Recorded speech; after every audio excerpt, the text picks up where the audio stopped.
Έκλεισε η πόρτα και του King's House και πάμε για την εκκίνηση.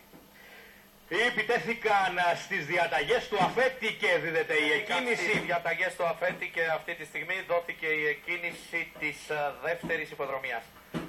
Για την πρωτοπορία από την εσωτερική προσπαθεί Thage, κοντά τους είναι από την εξωτερική Invisible Bobby. Καλός Ιωνός, Παράδεισος, όλα αυτά συμβαίνουν στα πρώτα μέτρα της διαδρομής. King's House από την εξωτερική έχει πλευρίσει τον πρωτοπόρο Invisible Bobby και θέλει να τεθεί τώρα αυτός επικεφαλής. Όλα αυτά συμβαίνουν.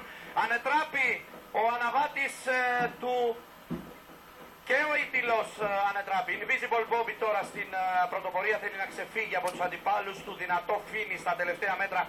Προσπαθεί να κάνει ο καλός Ιωνός και από μέσα έρχεται δυνατά και ο Ντούμπινταν. Ο καλός Ιωνός είναι αυτός που θα πάρει τη νίκη στα τελευταία μέτρα. Δυνατά και ο Ντούμπινταν απειλεί τον καλό Ιωνό στα τελευταία μέτρα και του παίρνει τη νίκη. Τρίτος ο Thage, στην τέταρτη θέση διεκδικεί ο Παράδεισος, το ασθενοφόρο στην είσοδο της ευθείας.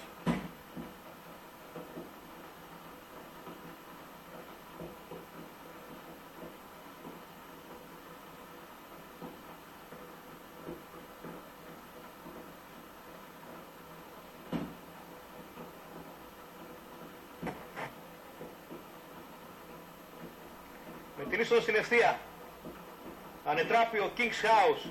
Ήρθε, σκόνταψε πάνω του ο Ιτήλος, ανέδρεψε και αυτό τον αναβάτη του.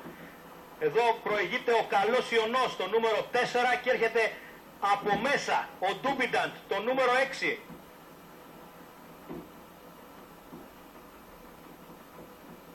Και δείτε εδώ τα τελευταία μέτρα. Με τον Ντούμπινταντ να παίρνει την νίκη. Καλός Ιωνός στη δεύτερη θέση. Ο Thage τρίτος και ο Παράδεισος τέταρτος.